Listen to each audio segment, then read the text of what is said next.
이거는 어떻게 팔리면 손해인가요? 매도를 한다라고 하면 그래도 수익이 한 4천 정도 생각을 하고 있습니다. 아니 떡을 2천만 원, 2,500을 넘게 담궜는데 세전 수익이 4천이라고요? 네. 자, 안녕하세요. 쿵쿵나리입니다. 오늘 지금 소개해드릴 분은 이 집의 집주인입니다. 집주인. 자, 행여님을 소개해드리겠습니다.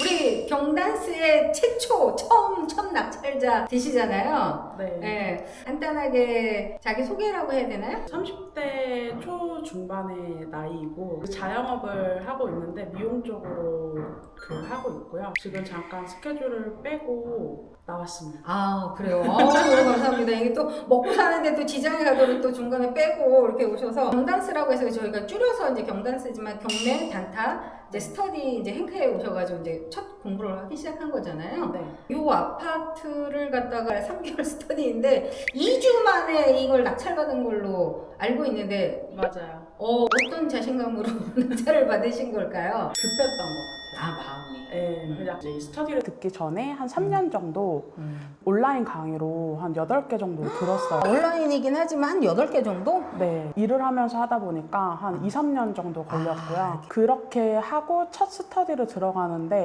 마음이 급해서 일단 지르자. 아, 진짜? 선생님, 저 낙찰 받았어요. 이렇게 이제 연락이 온 거예요. 그래서 저희가 이제 소수 정예로 하기 때문에 한 30명 내외 정도밖에 없는데 거기서 이제 첫 낙찰이 나왔으니까 다들 막 축하한다, 축하한다 이랬는데 제가 그 사건을 들여다보니까 조금 떡을 많이 사 드셨더라고요. 맞아요. 그 차순이랑은 한 2,600만 원 정도 차이가 났고 그래서 이거는 실거주로 가야 되나? 약간 이런 생각도 들면서 코칭권을 사용하고 할 걸 너무 급했다. 스터디에 코칭권이라는 1:1 코칭권이 있는데 그거를 좀 이용했었으면 훨씬 또 이렇게 여러 방면으로 좀 떡을 덜 사 먹을 수 있었을 텐데 이게 본인 말 맞다나 너무 마음이 급했던 거야. 솔직히 말해서 아직은 우리가 이제 인테리어 이제 끝난 지 얼마 되진 않았지만 아직 팔리진 않았죠. 그럼 이거는 어떻게 팔리면 손해인가요? 매도를 한다라고 하면 그래도 수익이 한 4천 정도 생각을 하고 있습니다. 아니 떡을 2천만 원, 2,500을 넘게 담궜는데 세전 수익이 4천이라고요? 네. 집값도 조금은 오르기는 했는데 인테리어를 주로 잡아서 새 집처럼 해놓고 다른 집보다는 조금 더 높은 가격에 한번 올려보자. 잠깐만. 본인 명도 끝나고 나서 저한테 연락을 해서 선생님 여기 집이 이상해요 그래가지고 연락을 주신 적이 있어서 네, 맞아요. 제가 그래서 뭐 얼마나 이상하길래 아파트야 뭐 뻔하지 않아? 알았어 그냥 내가 한번 가서 봐줄게 라고 해서 그때 제가 혼자 왔었거든요. 우와 이렇게 엉망진창인 아파트 내가 처음 봤어요. 그래가지고 진짜 내가 저 스케치를 해놓고 간 게 제가 아직 파일이 있는데 나중에 한번 비교를 해줄 수 있는 부분이 있으면 제가 비교를 해드릴게요. 일단 처음에 명도 끝나고 왔을 때 집을 봤었을 때 본인 느낌 어땠어요? 완전 반지하도 이 정도는 아니다 라는 생각으로 좀 충격을 받았죠. 지금 보면 우리가 여기 베란다에 큰 통풍 베란다 창이 있고 여기 확장형이거든요. 그래서 맞은편에 저렇게 주방 쪽으로 또 창이 있고 그래서 아까 들어올 때도 보니까 막 환기가 너무 잘 돼서 문이 막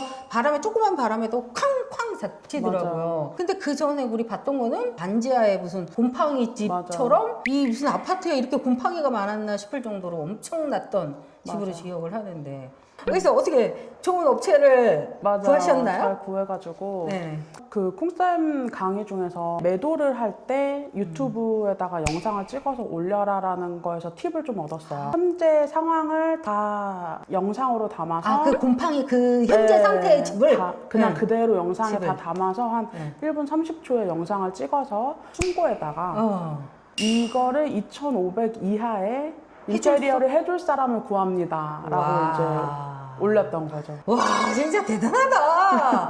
이게 완전히 역발상으로 보통 우리가 고쳐서 이렇게 뭘 내놓든지 이러는 경우인데 거꾸로 이 엉망진창의 날 것을 가지고 이걸 해주실 분 그것도 금액도 사실 처음에 견적 여기저기서 한 뭐 최하 4천이다 5천이다 막 다 그 얘기 하셨잖아요. 근데 36평이라서 근데 거기에 절반인 2,500 이하로 해주실 분 뭐 어떻게 모집이 되던가요? 그래도 생각보다 연락이 왔는데 한 10개 업체 정도가 연락이 왔어요. 이제 했는데 오자마자 그 영상에서 본 것보다 더 심각해서 보지도 않고 가신 분도 계시고 그리고 이제 나머지 두 업체 중에서 이제 한 업체는 젊은 감각을 가지신 사장님이었고 한 업체는 경매 전문으로 인테리어를 많이 하셨대요. 그래서 어떻게 2,500 안에 맞출 수 있다라고 해주셨는데 그래도 저는 좀 젊은 감각이 좋더라고요. 좀 더 트렌디하게 하고 싶어서 그러면 그분은 몰딩부터 제거를 하자. 그 다음에 맞춰보자. 그게 핵심 포인트였거든. 맞아요. 그래서 그 말이 너무 딱 좋아서 그분이랑 하게 된 거죠. 업체 만나는 것도 정말 큰 복인데 그쵸. 이게 거의 다 사기 당하시는 분들도 되게 많거든요. 그냥 공사하다가 중간에 도망가시는 분들도 많고 막 이러는데 정말 그래도 끝까지 최선을 다해 주시는 업체셨나 봐요. 여기 임차인이 8년 정도 살았던 사람이고 저희가 권리 분석을 했었을 땐 허그에서 다 돈을 보장받고 나가는 임차인이 아니었어요? 근데 왜 이렇게 맞아요. 명도가 왜 이렇게 힘이 들었을까요? 모르겠어요. 왜 그렇게까지 하셨는지. 맞아. 그 말이 정답이야. 모르겠어. 나도 봐도 내가 그 권리분 속을 봐도 모르겠더라고. 왜 얘네들이 이렇게 진상을 떠는지. 그래서 제 나중에 영상에 걸릴지 모르겠지만 제 유튜브에 보면 쇼츠에 그 진상하고 통화한 데가 여기입니다. 우리 행여님이 나름 열심히 명도를 하고 했는데 너무 알 수 없는 그 모름으로 계속 우리한테 협박을 해가지고 제가 이제 전화 통화를 해서 이제 막 이렇게 서로 약간 언성을 높였던 그게 있는데 그러니까 자기 허브에서 돈을 다 받아갔는데 우리한테 막 이사비를 1,000만 원을 달라고 하고 경매를 좀 아는 사람이었어. 그래서 공용관리비만 250 정도를 계속 밀리고 있는 거야. 한 몇 달 이상, 한 5, 6개월 이상을. 이제 처음에는 이제 행여님한테 한 1,000만 원 이야기했다가 그 다음에 뭐 500만 원 얘기했다가 우리가 이제 콧방귀도 안 끼고 그때 한 500만 원 이후부터는 이제 행여님이 전투력이 상승이 되면서 제가 한번 소송도 한번 해보고 다 한번 해보겠습니다 그래가지고 하셨던 기억이 있는데 네. 그러면 이사비는 하나도 안 줬어요? 네. 아니 그 사람이 분명히 1,000만 원 달라고 막 쌩 난리를 치고 우리가 점유이전 막 하고 해도 눈 하나 깜짝 안 했잖아. 콩쌤이 중간에 점유가 신청을 해봐라. 맞아요. 그게 조금 먹힌 게 아닐까. 점유가가. 왜냐면 집행이 나왔잖아요. 그치. 그 다음 주에 바로 이제 집행 잠깐만, 우리가 점유가 신청했을 때 그 안에 사람이 있었었나요? 네? 있었어요. 아, 있었어? 인용됐을 때 있었고 그때 이제 마지막으로 이사비 협의를 하려고 했을 때 콩쌤이 150만 원으로 조정해서 안 그러면 집행 처리하겠다라는 문자를 마지막으로 보냈는데 그분들이 그 다음 주에 집행 날짜를 잡는 날이었는데 그 주 목요일에 나간 거예요. 조만간에 지금 손님들도 좀 오고 계시고 하니까 팔릴 거는 같아요. 팔릴 거는 같은데 요게 이제 팔리고 나서는 그래도 어떤 계획이 있을 거 아니에요. 우선은 여기가 매도가 되면 주택은 그냥 하나로는 계속 할 것 같아요. 그러니까 일시적 비과세라든지 뭐 이런 식으로 해도 네, 여기서 이제 이게 팔면 또 어쨌든 대출이 또 나오잖아요. 저는 1주택이니까. 이거 팔면 또 다른 데 경매로 들어가서 그거 하는 동안에 이거는 계속 이어서 가고 외도민은 관심 많구나. 맞아. 계속 물어오긴 했어. 외도민 사업에 관심 많고 두 번째가 별장. 아, 별장. 네, 너무 제가 좋지. 강아지를 키우거든요. 그래서 애견 별장 같은 게 하나 있으면 좋겠다. 시골에 여기 가까운데 시골에 하나 폐가 같은 거 하나 낙찰 받아서 이 정도 꾸몄으면 꾸밀 수 있어. 주말마다 강아지 들고 가서 놀다가 오면 되잖아. 별장 수익형 스테디 꼭 들어. 네. 기다리고 있어요.